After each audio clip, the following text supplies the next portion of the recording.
হাবিবে খোদার যিনি গোহার সাথী সিদ্দিকে আকবর মাজার হলেন প্রিয় নবী সাথী সিদ্দিকে আকবর। আলহামদুলিল্লাহি রাব্বিল আলামিন আসসালাতু ওয়াসসালামু আলা সাইয়্যিদিল মুরসালিন আম্মা বা'দু ফাউযু বিল্লাহি মিনাশ শাইতানির রাজীম বিসমিল্লাহির রহমানির রহিম আসসালাতু ওয়াসসালামু আলাইকা ইয়া রাসূলুল্লাহ ওয়া আলা আলিকা ওয়া আসহাবিকা ইয়া হাবিবাল্লাহ আসসালাতু ওয়াসসালামু আলাইকা ইয়া নবিয়াল্লাহ ওয়া আলা আলিকা ওয়া আসহাবিকা ইয়া নূরাল্লাহ। মাদানী চ্যানেলের দর্শক শ্রোতা, আলহামদুলিল্লাহ নতুন একটি প্রোগ্রাম নিয়ে আবার উপস্থিত হয়েছি। অনুষ্ঠানের নাম কি রেখেছি তাও আপনাদেরকে জানাবো। এর পূর্বে নবী পাক সাহিবুল আউলাদ সাল্লাল্লাহু আলাইহি সাল্লামের উপরে দুরূদ শরীফ পাঠ করার ফজিলত শ্রবণ করি। তারিখে বাগদাদ কিতাবের মধ্যে বর্ণিত রয়েছে, হযরত সাইয়েদনা সিদ্দিক আকবর রাদিয়াল্লাহু তাআলা আনহু বলেন, প্রিয় নবী সাল্লাল্লাহু তাআলা আলাইহি ওয়াসাল্লামের প্রতি দুরূদ শরীফ পাঠ করা গুনাহকে এমনভাবে মিটিয়ে দেয়, পানি ও আগুনকে এত দ্রুতভাবে নিবাতে পারে না। অর্থাৎ দুরূদ ও সালাম যখন মানুষ পাঠ করে তার গুনাহ এভাবে মুছে যায়, অর্থাৎ তার গুনাহ মাফ হয়ে যায়। যখন আগুন ধরে যায়, আগুন লেগে যায়, পানি দেওয়ার পরে তত দ্রুত পানি আগুনকে নিবাতে পারে না, তার চেয়েও দ্রুত মানুষের গুনাহ ক্ষমা হয়ে যায়। আর হুজুর সাল্লাল্লাহু তাআলা আলাইহি সাল্লামের প্রতি সালাম প্রেরণ করা গোলাম আজাদ করার চেয়ে উত্তম।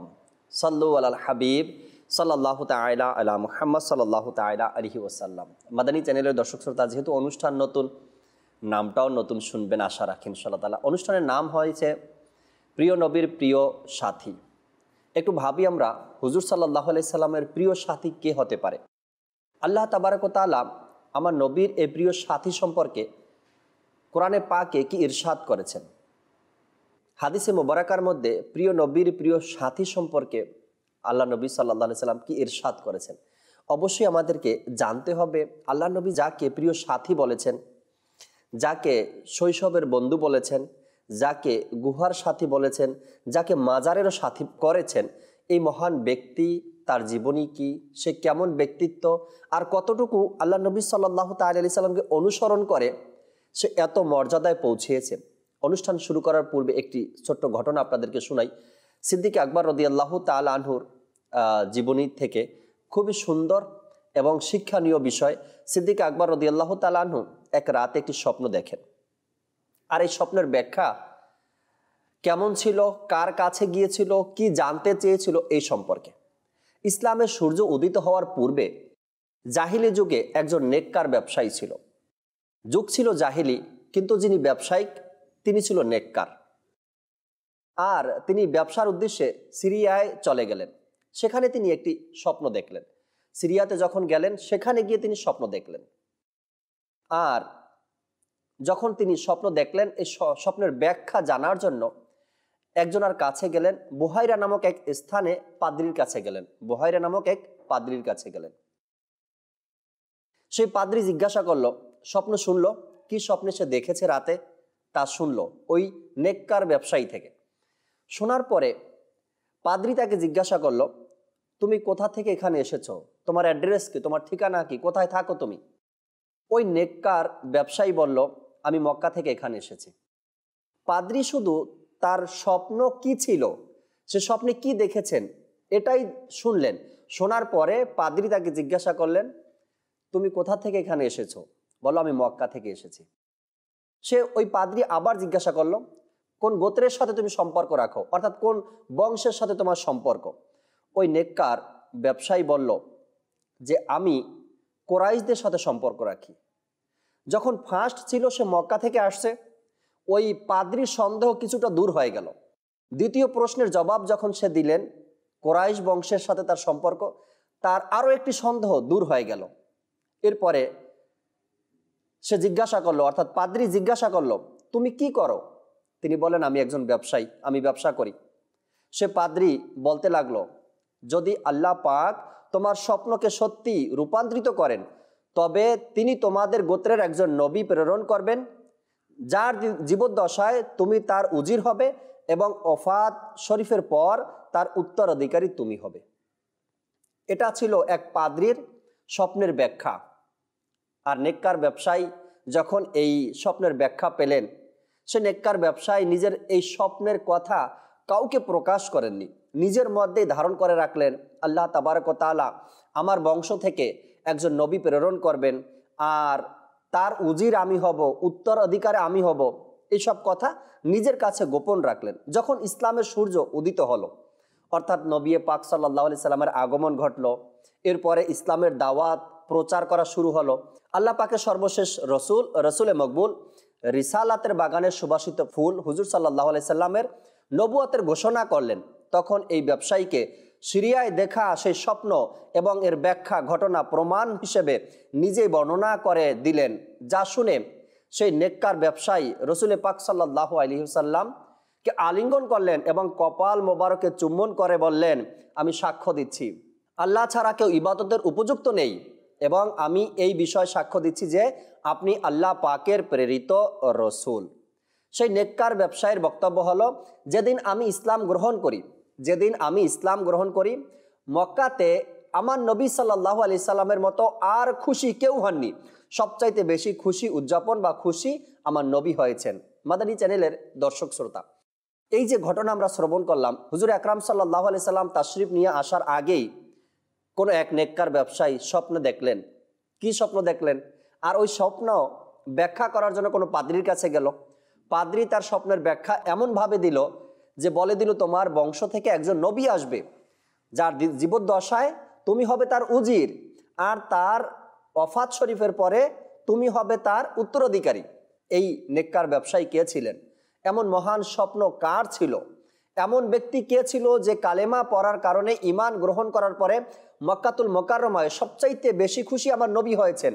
হ্যাঁ, ওই ব্যক্তি অন্য কেউ নয়, মুসলমানের প্রথম খলিফা, সবচেয়ে বড় মুত্তাকি পরহেজগার ব্যক্তি, জান্নাতি ইবনে জান্নাতি, সাহাবি ইবনে সাহাবি, গুহার সাথী, মাজারের সাথী, হযরত সাইয়েদনা সিদ্দিক আকবর রাদিয়াল্লাহু তাআলা আনহু। কেমন মহান ব্যক্তি ছিলেন! আর ইসলাম গ্রহণ করার পূর্বেই তার মধ্যে কেমন ইসলামের প্রতি ভালোবাসা ছিল, কেমন ইসলামের প্রতি মহাব্বত তার ছিল।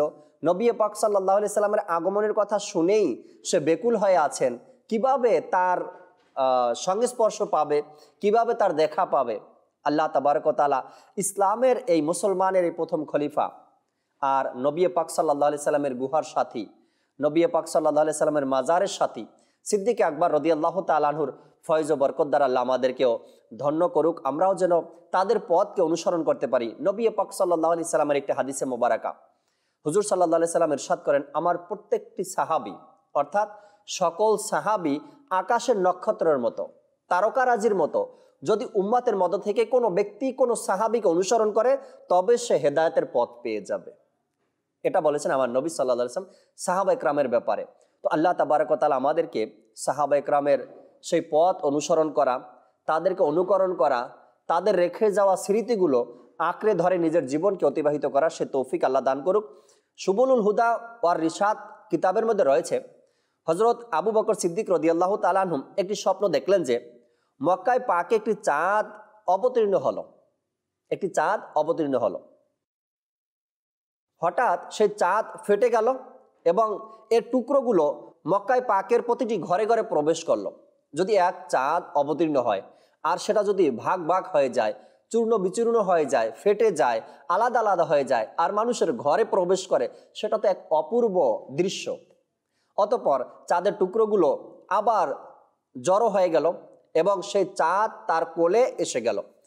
সিদ্দিক আকবর রাদিয়াল্লাহু তাআলা আনহু এর ব্যাখ্যা জিজ্ঞাসা করলে তাকে জানানো হলো, আখিরি যুগের নবী সাল্লাল্লাহু আলাইহি সাল্লাম, যার জন্য সকলে অপেক্ষমান, আপনি তার অনুসারী এবং মানুষের মধ্যে সবচেয়ে বেশি সৌভাগ্যবান হবেন। বাস যখন আল্লাহ পাকের শেষ নবী মক্কি মাদানী মুস্তাফা সাল্লাল্লাহু তাআলা আলাইহি ওয়াসাল্লাম নবুয়তের ঘোষণা করলেন এবং তাকে ইসলামের দিকে আহ্বান করলেন, তখন তিনি দেরি না করে সাথে সাথে ইসলাম কবুল করে নিলেন। সুবহানাল্লাহ। এমন ছিল আমাদের সাহাবা ইকরামের জীবনী।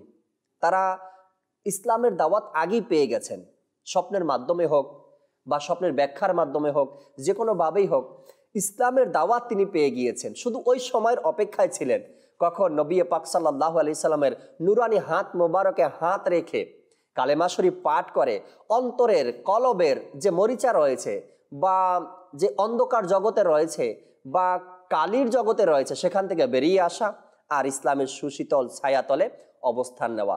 নবী পাক সাল্লাল্লাহু তাআলা আলাইহি সাল্লামের যখন সংস্পর্শ পেয়ে গেলেন আর নবীর সংস্পর্শ পাওয়ার পরে ধন্য হলেন, নিজেকে পরিবর্তন করলেন, নিজেকে পরিবর্তন করে এমন একজন ব্যক্তিত্বে তিনি উপনীত হলেন, ইসলামের সর্বপ্রথম খলিফা আমরা যাকে বলি, সিদ্দিকে আকবর যাকে বলি, আর নবী পাক সাল্লাল্লাহু আলাইহি সাল্লামের উত্তরাধিকারী যাকে আমরা বলি, এই ছিলেন সিদ্দিক আকবর রাদিয়াল্লাহু তাআলা। আসুন আমরা এই পর্বে সিদ্দিক আকবর রাদিয়াল্লাহু তাআলার সংক্ষিপ্ত পরিচিতি জেনে নেই। তিনি কে ছিলেন, কেমন ছিলেন।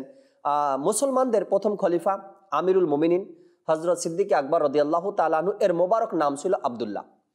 আর আব্দুল্লাহ যার তার নামই হতে পারে, আব্দুল্লাহ নাম এখন সবসময় শুনতে পাওয়া যায়, আর তার নামও ছিল আব্দুল্লাহ। উপনাম ছিল আবু বকর, আমরা অনেকে উপনাম ধরে ডাকি। আর আব্দুল্লাহ নামে সিদ্দিক আকবর রাদিয়াল্লাহু তাআলা আনহুকে অনেকেই ডাকি না, অর্থাৎ আমরা অনেকে জানিও না হয়তো বা, কিন্তু তার নাম ছিল আব্দুল্লাহ, উপনাম ছিল আবু বকর। আল্লাহ তাআলার অনেক বড় দয়া, আবু বকর নামেই তিনি প্রসিদ্ধি লাভ করেছেন। আচ্ছা, উপাধি ছিল সিদ্দিক। আর সিদ্দিক কেন হয়েছেন তিনি, কেন তাকে সিদ্দিক বলা হয় এটাও জানবো। এবং আরেকটি উপাধি ছিল আতিক। আতিক কেন বলা হয় এটাও আমরা জানবো। সিদ্দিক অর্থ হলো অত্যাধিক সত্যবাদী। একে তো সিদ্দিক আকবর রাদিয়াল্লাহু তাআলা আনহু ছিলেন সেই অন্ধকার যুগে, অর্থাৎ এমন একটা যুগ ছিল যেখানে মুসলমান বা মা বোন নারী ইসলাম বলতে কোনো কিছুই ছিল না। সেই জাহিলিয়াতের যুগে সিদ্দিক আকবর রাদিয়াল্লাহু তাআলা আনহুকে অত্যাধিক সত্যবাদী হিসাবে মানুষ জানতো বা মেনে নিয়েছে। অত্যাধিক সত্যবাদী তিনি রাদিয়াল্লাহু তাআলা আনহু জাহিলি যুগে এই উপাধি দ্বারা প্রসিদ্ধ হয়ে গিয়েছিলেন, কেননা তিনি রাদিয়াল্লাহু তাআলা আনহু সর্বদাই সত্য বলতেন। এবং আতিক অর্থ হলো স্বাধীন, অর্থাৎ মুক্ত। আর প্রিয় নবী সাল্লাল্লাহু তাআলা আলাইহি সাল্লাম তাকে সুসংবাদ দান করে ইরশাদ করেছিলেন, তুমি জাহান্নামের আগুন থেকে মুক্ত। এরপর থেকেই তিনি উপাধি এটা পেয়েছেন আতিক। এ কারণেই তার উপাধি হয় আতিক। তিনি রাদিয়াল্লাহু তাআলা আনহু কুরাইশ বংশীয়, আর তার বংশীয় ধারা সপ্তম পূর্বপুরুষে গিয়ে রাসূল করিম সাল্লাল্লাহু তাআলা আলাইহি ওয়াসাল্লামের বংশের সাথে মিলিত হয়েছে। তিনি রাদিয়াল্লাহু তাআলা আনহু হস্তি বর্ষের, অর্থাৎ যেই বছর অভিশপ্ত আব্রাহা বাদশাহ হাতির বাহিনী নিয়ে পবিত্র কাবায় আক্রমণ করেছিল, তার প্রায় 2.5 বছর পর মক্কা শরীফে জন্মগ্রহণ করেন। এ ছিল সিদ্দিক আকবর রাদিয়াল্লাহু তাআলা আনহুর সংক্ষিপ্ত পরিচিতি। আর সে ইসলাম গ্রহণ করার পূর্বের কিছু স্বপ্নের কথা আপনাদেরকে জানানোর চেষ্টা করছি। দর্শক শ্রোতা, ধারাবাহিকভাবে কিছু পর্ব সিদ্দিক আকবর রাদিয়াল্লাহু তাআলা আনহুর জীবনী থেকে আপনাদেরকে জানানোর চেষ্টা করছি আমরা, আর জানাবো ইনশাআল্লাহ তাআলা। যেহেতু এই মাস যে রয়েছে, এই মাসে সিদ্দিক আকবর রাদিয়াল্লাহু তাআলা আনহুর উরুস মোবারক আমরা উদযাপন করে থাকি, ইসালে সওয়াব করে থাকি, তার জন্য ফাতিহা খানি করে থাকি। বাংলাদেশ সহ বিভিন্ন রাষ্ট্রে সিদ্দিক আকবর রাদিয়াল্লাহু তাআলা আনহুর উরুস মোবারক উদযাপন করা হয়। আর উরুস মোবারকে আমরা তার জন্য ইসালে সওয়াবের ব্যবস্থা করি, নাত মাহফিলের আয়োজন করা হয়, বয়ানের আয়োজন করা হয়, সুন্নতে বারা ইজতেমার এক আয়োজন করা হয় সিদ্দিক আকবর রাদিয়াল্লাহু তাআলা আনহুর উরুস মোবারক উপলক্ষে। আলহামদুলিল্লাহ, মাদানী চ্যানেলের মাধ্যমেও সিদ্দিক আকবর রাদিয়াল্লাহু তাআলা আনহু উরুস মোবারক উপলক্ষে বিশাল আয়োজন করা হয়, ইজতেমা জিকির ও নাতের মাদানী মুজাকারার। এর সাথেও সঙ্গ দেবেন আশা রাখি ইনশাআল্লাহ তাআলা। এবং মাকতাবাতুল মদিনা থেকে খুবই সুন্দর একটি কিতাব, যা মাকতাবাতুল মদিনা থেকে প্রকাশিত হয়েছে, আশিকে আকবর। অনেকগুলো পেজ সহকারে এই কিতাবটি আপনি সংগ্রহ করুন, বা ওয়েবসাইট থেকেও পাবেন www.dawatislami.net। এই ওয়েবসাইট থেকে আশিকে আকবর নামে একটি কিতাব আপনি পাবেন, এটি সংগ্রহ করে নিন, অধ্যয়ন করুন। আশিকে আকবর কেমন আশিক ছিল, রসুলের প্রতি ভালোবাসা কেমন ছিল, আল্লাহ তাআলার প্রতি ভয় কেমন ছিল, দিন ইসলামের মহাব্বত কেমন ছিল, ইবাদত রিয়াজত তিনি কেমন করতেন, তাহাজ্জুদ কেমন পড়তেন, কোরআনে পাকের মহাব্বত কেমন ছিল, বিস্তারিত বিষয় জানার জন্য কিতাব অধ্যয়ন করতে হবে। একটি অনুষ্ঠানের মাধ্যমে কয়েকটা দিক আমরা তুলে ধরতে পারি, কিন্তু তার পুরা জিন্দেগি, তার পুরা হায়াতে মোবারকা, তার জীবনীটা তুলে ধরার জন্য, জানার জন্য আপনাকে কি করতে হবে, অধ্যয়ন করতে হবে। খুব সুন্দর কিতাব আশিকে আকবর আমরা অধ্যয়ন করি, ইনশাআল্লাহ তাআলা অনেক কিছু জানতে পারবো। মাদানী চ্যানেলের দর্শক শ্রোতা, সিদ্দিক আকবর রাদিয়াল্লাহু তাআলা আনহুর পরিচয় আমরা জানলাম, তার আকৃতি কেমন ছিল, আকৃতি মোবারক জানবো। আগামী পর্বে তার শৈশবকাল জানার চেষ্টা করব, এরপরে তার ঈমান আনার কিছু ঘটনা আপনাদেরকে শোনাবো। সিদ্দিক আকবর রাদিয়াল্লাহু তাআলা আনহুর আকৃতি যখন আমরা শ্রবণ করি, তখন মনে হয় কি আমাদের চোখের সামনে ভাসে কেমন ছিল সেই ব্যক্তি। মুসলমানদের প্রিয় আম্মা জান হযরতে বিবি আয়েশা সিদ্দিকা তৈয়বা তাহেরা আবেদা আফিফা রাদিয়াল্লাহু তাআলা আনহাকে জিজ্ঞাসা করা হলো, হযরত আবু বকর সিদ্দিক রাদিয়াল্লাহু তাআলা আনহু এর আকৃতি মোবারক, দেহ গঠন কেমন ছিল? তিনি বললেন তার রং ছিল ফর্সা, আর শরীর দুর্বল এবং চেহারায় মাংস কম ছিল। কোমরের দিকে তেহবন্ধ অর্থাৎ লুঙ্গি শক্ত করে বাঁধতেন যাতে ঝুলে পড়া থেকে নিরাপদ থাকে। তার চেহারা মোবারকের শিরাগুলো দেখা যেত। অনুরূপভাবে হাতের তালুর পিছনের শিরাগুলো স্পষ্ট দেখা যেত। তার গায়ের রং ছিল ফর্সা, আর লুঙ্গি এমনভাবে শক্ত করে বাঁধতেন যাতে ঝুলে পড়া থেকে নিরাপদ থাকে। আর তিনি রাদিয়াল্লাহু তাআলা আনহুর হাতের যে শিরা, হাতের উল্টো দিকে যে শিরা হয়ে থাকে, এগুলো নজর আসতো, দেখা যেত। অর্থাৎ এতটাই পরিষ্কার ছিলেন তিনি, সাদা ছিলেন তিনি, ফর্সা ছিলেন তিনি, যে তার হাতের শিরাগুলো দেখা যেত। আর তিনি ছিলেন দুর্বল প্রকৃতির। দুর্বল প্রকৃতির বলতে যে স্বাস্থ্যবান না, দুর্বল প্রকৃতির ছিলেন। আর নেককার ব্যক্তিরা, আল্লাহ তাআলার নেক যারা হয়ে থাকেন, আবিদ যারা হয়ে থাকেন, মুখলিস বান্দা যারা হয়ে থাকেন, তারা স্বাভাবিকভাবে দুর্বলই হয়ে থাকেন। কিবলা শাইখে তরিকত আমির আহলে সুন্নাত দামাত বারকাতুহুল আলিয়ার কথাই যদি আমরা দেখি, তার রোজা রাখা, তার ইবাদত করা, তার খানা পিনা এমনটাই সাদা সিধা, যা একজন মানুষকে শারীরিকভাবে সে দুর্বল হয়। অর্থাৎ সিদ্দিক আকবর রাদিয়াল্লাহু তাআলা আনহু শারীরিকভাবে দুর্বল ছিলেন এবং চেহারায় ফেস মুবারকে তার গোস্ত কম ছিল। অর্থাৎ যাকে আমরা চিকন বলি বা পাতলা বলি বা হালকা পাতলা শরীরের অধিকারী ছিলেন, ফর্সা রঙের অধিকারী ছিলেন। মা আয়েশা সিদ্দিকা রাদিয়াল্লাহু তাআলা আনহার বর্ণনা মতে এটাই হাদিসে মুবারাকার মধ্যে পাওয়া যায়। আর তারিখুল খোলাফা এই কিতাবের মধ্যে এই বর্ণনাটা পাওয়া যায়।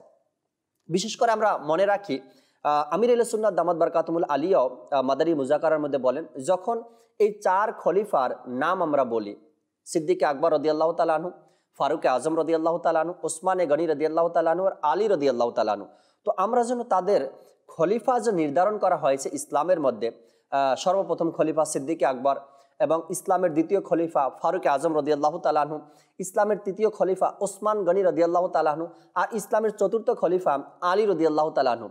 সকল মোবাল্লিগের কাছে এবং ইসলামী ভাইদের কাছে, সকল দর্শকের কাছে অনুরোধ এটা, যখন আমরা এই চার খলিফার নাম নেই, যেখানে বয়ান করি বা দরজ দেই বা আমরা মাদানী কাফেলায় থাকি, যেখানে থাকি না কেন, এই চার খলিফার নাম নেওয়ার ফার্স্ট টাইমে আমরা তাদের যে খলিফা হওয়ার এক সিরিয়াল রয়েছে, এই সিরিয়ালটাও আমরা বলার চেষ্টা করি। ইসলামের প্রথম খলিফা সিদ্দিক আকবর রাদিয়াল্লাহু তাআলা আনহু, আমির আহলে সুন্নাতের তারগিব, যাতে করে আমরা এটা প্রচার করি। ইসলামের দ্বিতীয় খলিফা ফারুক আজম রাদিয়াল্লাহু তাআলা আনহু।